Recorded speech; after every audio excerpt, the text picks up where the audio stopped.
잠시 후에 제가 동영상을 캡처한 동영상을 하나 보여드리겠습니다. 이것은 이화영 태극기 방송에서 보다가 그 부분만 제가 캠코더로 촬영해서 다시 올리는 것이라 화질이나 음질이 조금 떨어집니다. 크게 되지도 않고. 그러나 자세히 들어보면 김정숙 씨가 분명히 경인선에 가자, 경인선에 가야지, 경인선 이러면서 외치면서 큰 체육관 지금 행사를 하고 있어요. 민주당에서. 그러면서 경인선 사람들과 일일이 악수하는 모습이 이거는 뉴스 시간에 다 방영된 것을 과거에 작년 3월경에 민주당 행사를 찍은 텔레비에서 방영된 내용이기 때문에 아주 객관적인 것입니다. 보시기 바랍니다. 활동가로 알려졌습니다만 지난 대선부터는 오프라인의 문재인 후보 지지 활동에도 열성적으로 참여한 것이 확인됐습니다. 그 단체 이름이 경인선이라는 곳입니다. 그런데 저희가 지난 대선 경선 당시 촬영된 화면들을 면밀히 분석한 결과 특이한 점을 하나 발견했습니다. 경선 현장에 동행한 당시 후보 부인 김정숙 여사가 경인선을 직접 언급하며 찾아가서 일일이 인사까지 나누는 장면입니다. 여기에는 김경수 의원의 모습도 등장합니다. 김태웅 기자가 보도합니다. 지난해 3월 더불어민주당 대통령 후보 광주 경선 현장, 김정숙 여사가 지지자들과 인사를 나눕니다. 김 여사는 가야 한다는 주변의 만류에도 한 단체를 직접 언급하며 찾습니다.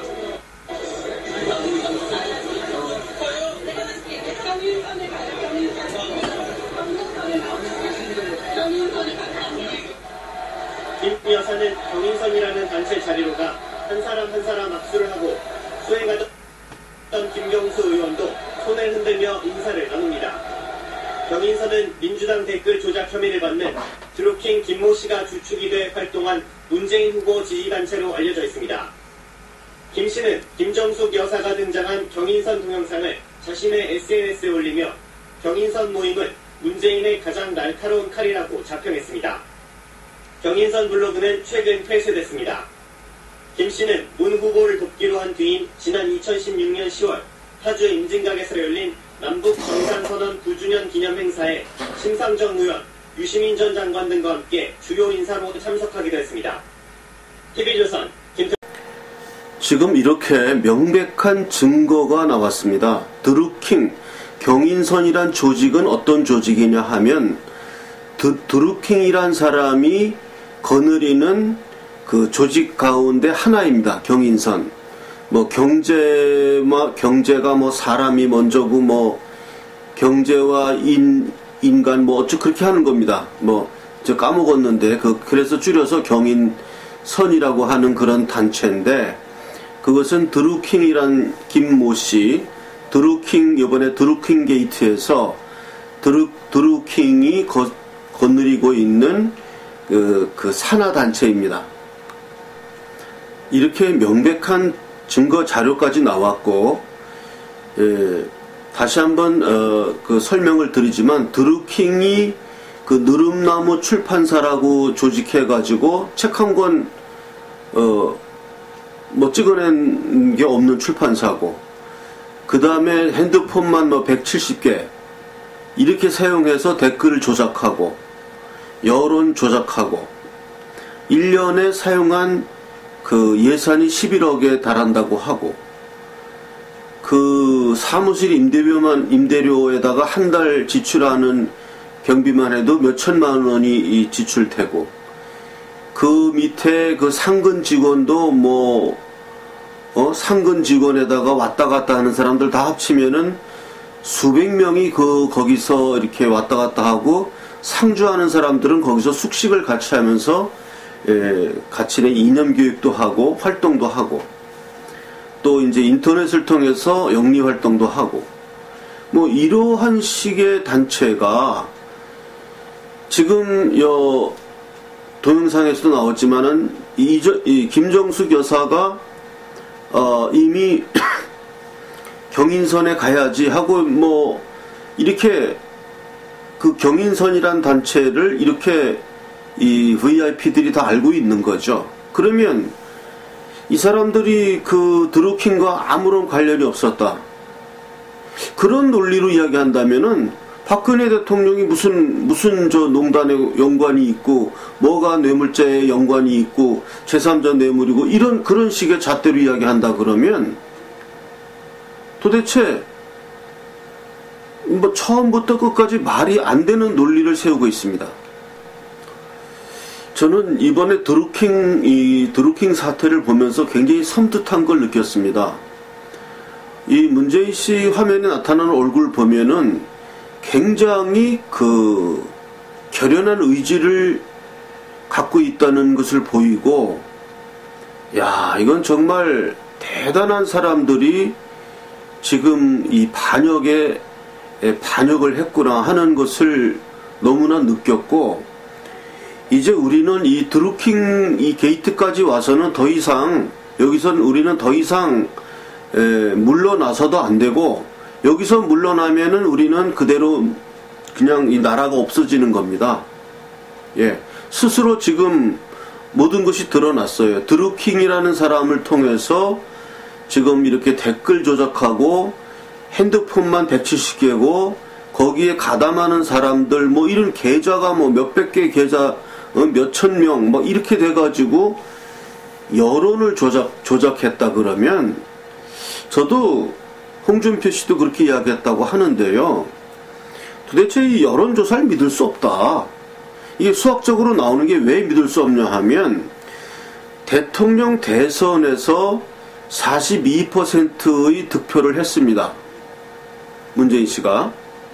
그러면 분명히 그 당시에 그 안철수와 홍준표의 표를 합치면 대등한 표입니다. 그러면 지지도가 한 50% 나와야 돼요. 예. 근데 이제 대통령 되고 나니까 안철수와 홍준표를 지지했던 사람들이 문재인을 지지하게 되었다. 뭐 이런 설명인데 이게 말이 안 됩니다. 말이 안 됩니다, 이게. 제가 어제의 방송에서 그 촛불에 대해서 그 책임을 물으면서 법치주의를 이야기했습니다. 예? 다시 한번 말씀을 드리지만, 그 당시 박근혜 대통령 탄핵에 대해서 뭐 이 촛불뿐만 아니라 주위 사람들이 다 뭐라고 이구동성으로 한 이야기가 뭐냐 하면, 이 사람 임기 1년 마칠 때까지 내버려뒀다가는 모든 것을 다 은폐하고 없던 것처럼 만들어서 그렇게 할 것이다. 그러니까 지금 빨리 자리에서 내쫓아야 된다. 예. 그리고 제가 어저께 말씀을 드렸습니다. 이 사람들이 착각하고 있는 게 뭐냐 하면, 자기가 옳을 때는 법적인 절차를 어겨도 된다. 뭐 국회에서 그 통과되는 절차가 좀 잘못되어도 이게 옳은 거기 때문에, 예, 옳은 거기 때문에 옳은 것은 법적인 어떠한 절차적인 정당성이 없어도 관계없다. 왜? 옳으니까. 이러한 논리를 가지고 있어요. 저는 뭐 주변에서 이런 좌파적인 성격을 가진 사람들하고 내가 제일 그 싫어하는 게 뭐냐면, 이 사람들의 이런 논리. 내가 옳기 때문에 법적인 이런 거 지킬 필요가 없다.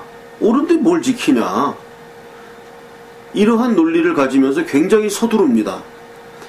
굉장히 서둘러서 무조건 일을 다 저질러 버리고 돌이킬 수 없게 만든 다음에 그 다음에 책임 못 지는 거 아니에요? 분명히 김대중 대통령이 북한이 핵을 만든다면 책임을 지겠다고 얘기했어요. 그 사람이 지금 돌아가시고 없지 않습니까? 그러면 그 후계자들이 책임을 져야 되는 거예요. 그 북한 핵을 책임지겠다는 얘기가 무슨 사적 재산이 아니지 않습니까? 김대중 씨가 뭐 갖고 있는 소유기 때문에 그 사람이 죽고 나면은 없어지고 이런 게 아니지 않습니까? 김대중을 추종하는 지금 이 문재인 정권, 이 사람들이 결국은 그 이념의 계승자 아닙니까? 일단 김대중 씨 그 이희호 여사, 그 사람 대통령 경호 또 해야 된다고 법을 어기면서까지 하는 사람들 아니에요. 그러면 계승자 맞네. 김대중의 그러면 이희호 여사 경호하는 것만 계승하고, 그 다음에 김대중 씨가 뭐 북한이 핵을 개발한다면 내가 책임지겠다. 그런 거는 계승 안 하는 겁니까? 뭐 민법에서 말하는 뭐 한정 상속 받는 거예요? 예? 그런 게 어디 있습니까? 다 계승하는 거지. 그러니까 지금 책임져야 돼요. 북한이 지금 무슨 뭐 북한하고 뭐 핵폐기 협정하고 이런 게 아니고, 먼저 이 지경까지 만들어 놓은 김대중 씨 그 호언장담 내가 책임지겠다. 그걸 계승자들이 책임져야지. 그러니까 벌써 이 사람들은 이 좌파와 우파의 기본적인 차이점은 뭐냐 하면, 좌파는 책임을 안 집니다. 거짓말을 합니다. 예. 지금 제가 몇 번 전 방송에서 만약에 이 사람들이 얘기하는 대로 정말 이 여론조사가 맞다면 70%의 사람들이 문재인을 지지하고 지금 뭐 개헌을 다 찬성한다며요. 예?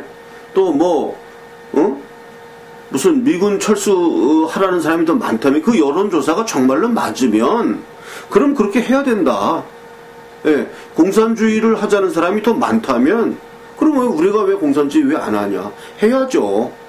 국민들 다수가 공산주의 하자 그러면 그 나라는 공산주의 해야 되는 거예요. 안 그렇습니까? 그런데 이게 거짓말이란 말입니다. 국민들 다수가 공산주의를 원하지 않아요. 미군 철수를 원하지 않아요. 자유민주주의 헌법 개헌하기를 원하지 않아요.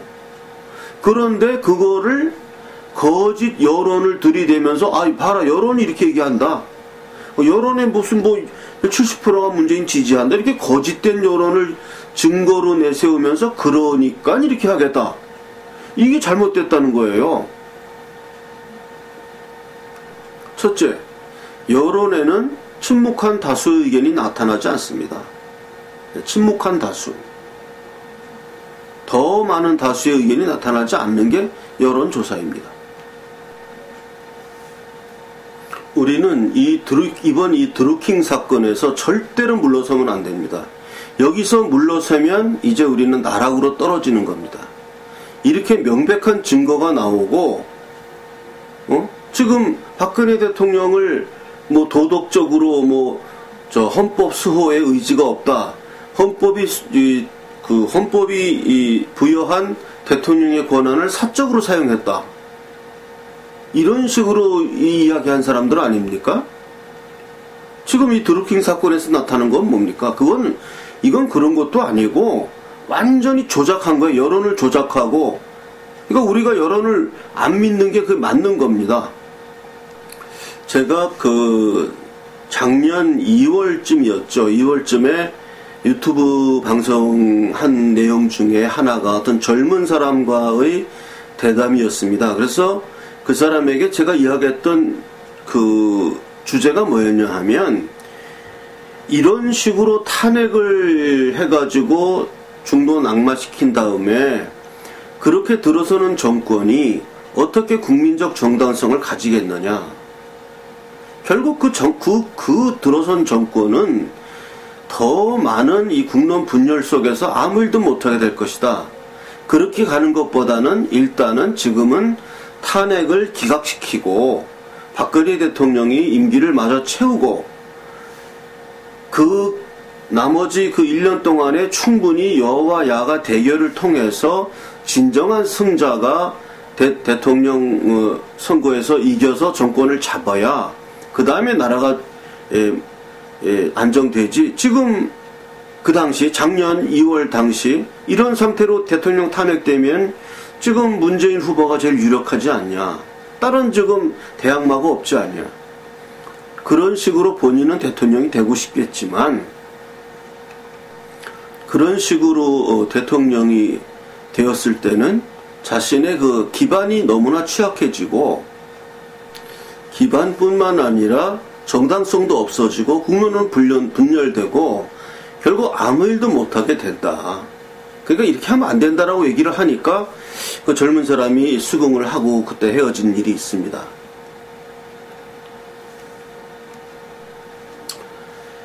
어쩌면 하나님이 보호하사 국제정세가 우리나라를 많이 도와줄지 모릅니다. 그럴 때 우리 내부적으로 우리가 중심을 잡고 있어야 됩니다. 지금 이 드루킹 사건은 절대로 우리가 그냥 넘어가면 안 되고 이 정권 끝날 때까지 빨리 종식시켜야 됩니다.